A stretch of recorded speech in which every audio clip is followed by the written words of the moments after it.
Hi, good morning everyone. We're going to do some stuff about population genetics and the Hardy-Weinberg equilibrium, which in your textbook they are titling it Gene Pool and Genetic Diversity, and it starts on page 277. So there's a few things you kind of just need to be aware of before we can really crack on with this. We keep talking about population in our videos, animals in a population, etc. And you just need to make sure, because we're going to talk about it in a little bit more detail, that you are comfortable with the ecological or ecological definition of population.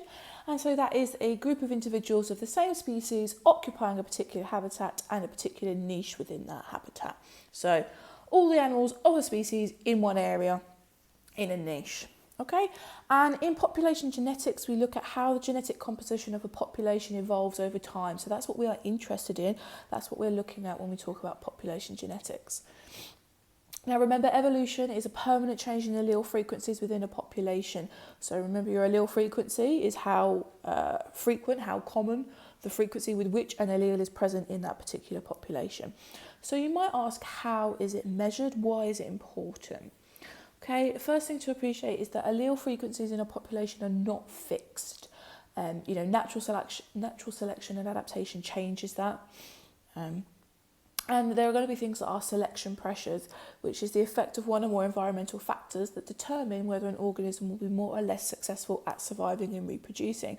So a prime example of this is rats and the use of warfarin. So warfarin was originally used as a rat poison, one of the first rat poisons available. And there are a few rats within the population that had a mutation that made them resistant to warfarin. So the warfarin didn't kill them off. So obviously that was a positive selection pressure, because it meant that those rats that had that mutation were more likely to survive than the ones who didn't, and so they were more likely to be able to pass on their alleles. So that changed the allele frequency present in the population through sheer natural selection. Okay, you could also say that there was a negative selection pressure for the rats who didn't have that mutation, because obviously they were the ones who killed off. So again, that changed that allele frequency. It made the non-mutated allele much less common in the population, so it would have reduced its allele frequency. Now, speciation is this change in allele frequencies within a population, and it's driven by selection pressures over time. Okay, so those rats and those warfarins would have shown speciation, because we would have seen an increase in the allele frequency of the mutation for resistance to warfarin, and a decrease in the normal allele, which meant they were susceptible to warfarin in rat poisons. Now, the number of individuals carrying a certain allele in a population determines the allele frequency, so that makes sense. If you're talking about a frequency, then obviously you're interested to know how many organisms or individuals in that population have that allele. It's usually expressed as a decimal fraction of 1, so for example, 50% of the population, you would express your allele frequency as 0.5. Okay? Obviously, 0.5 isn't particularly common, because you don't normally have half the population with one and half the population with the other, but just to give you an example of how you would express it in your decimal fraction. Now, there is a general formula for the frequency of the dominant and the recessive phenotypes, which is P plus Q equals 1. P is your dominant and Q is your recessive. Okay, but this particular equation is not particularly useful on its own, because it's difficult to distinguish between your heterozygotes, so your one dominant and your one recessive, and your homozygous dominant, based purely on phenotype. So if you imagine, if you're this one, the heterozygous, you're going to have the dominant phenotype. So when I look at you, I am not going to know, just from looking at you, that you are carrying the recessive allele, because it's not expressed in your phenotype. So looking between here and these two, so heterozygote and homozygous dominant, is really difficult. You can't calculate them using this equation. Okay, so this is why it's not particularly useful in isolation. In a moment, we're going to look at the Hardy-Weinberg equilibrium, and this P plus Q equals 1 becomes important. Okay, but in isolation, it's not particularly useful, because we can't distinguish between these two genotypes purely based on phenotype. All right, so as I said to you, we're now going to look at the Hardy-Weinberg equilibrium. And first of all, the thing to appreciate is that the amount of change that takes place in the frequency of alleles in a population indicates whether the population is stable or evolving. So obviously, if you've got a lot of change in your frequency of alleles, then you're knowing that your population is evolving. Whereas if it's fairly stable, the allele frequencies, then it's not, your population is stable. The Hardy-Weinberg equilibrium theory states that in a population that is not evolving, the allele frequencies in the population will remain stable from one generation to the next if there are no evolutionary influences. So what this means is if you've got a stable allele frequency, so stable population, as long as there are no evolutionary influences, and we'll look at that in a second, but as long as nothing changes, then your allele frequency in the first generation is going to be exactly the same as in the second generation, the third generation, the fourth generation, because there's nothing that makes those allele frequency changes. Whilst the Hardy-Weinberg equation provides a simple model of theoretical stable population, its main use is calculating allele and gene frequencies in population genetics. Okay, so as I said to you, this P plus Q equals 1 is useless on its own, but actually we are going to use it in this particular equation. Again, you need to know this, but this is one of those examples where you write it down, it doesn't make a lot of sense, and then we're going to go through one together, and it will all start to fall into place. So P squared, with P being your frequency of your homozygous dominant, plus 2PQ, which is your frequency of heterozygotes, plus Q squared, which is your frequency of homozygous recessives, equals 1. Okay, so I've got my homozygous dominant, so capital A, heterozygotes, capital A, lowercase a, and then homozygous recessives, lowercase a. Those are your 3 different genotypes that are possible, remember, in a population.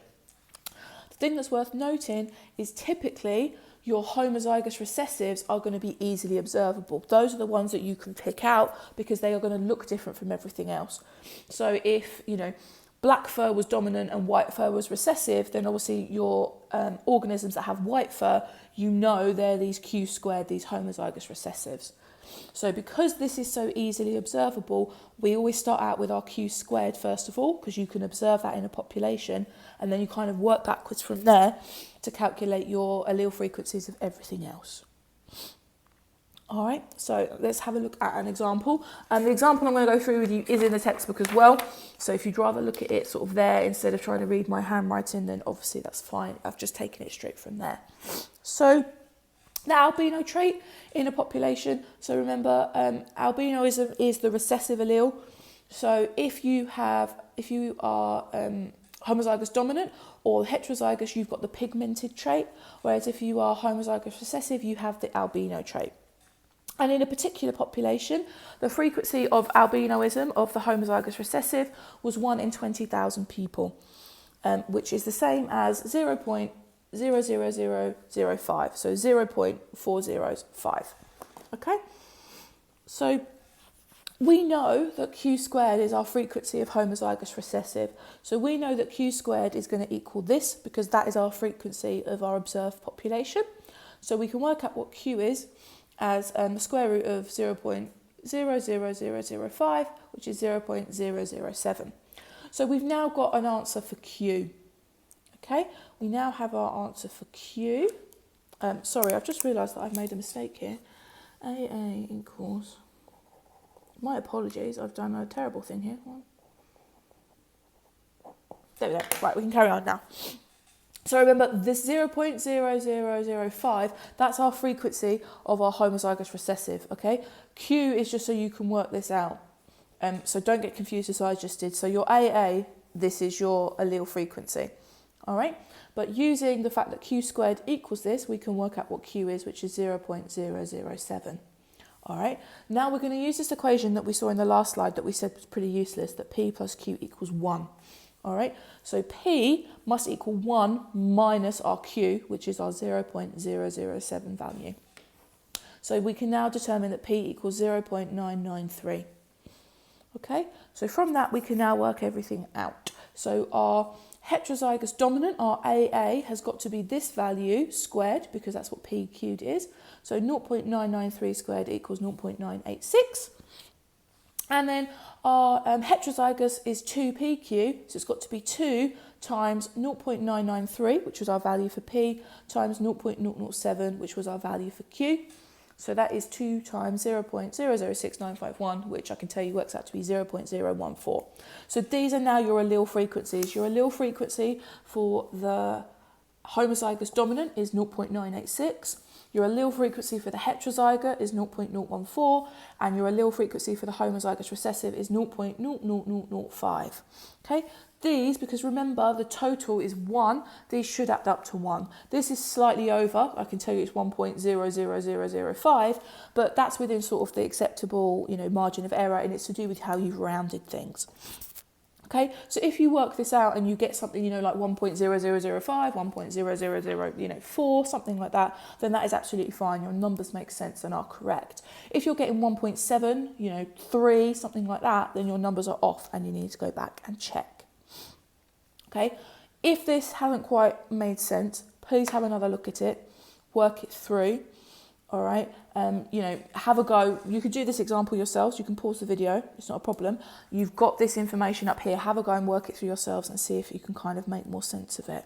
All right, but it is just kind of the substitution in an algebraic equation. So hopefully that's not too tricky for us. Now, as we said, the Hardy-Weinberg equilibrium states that if your population is not evolving, okay, and there are no evolutionary influences. So this equation and this theory is only applicable in populations like that. So what that means is that there are certain conditions that your population has to meet in order for your Hardy-Weinberg equilibrium theory and equation to be true. All right, now this is quite a long bit, so what I'm going to do actually is do this in part 2 of our video. So please come back to me.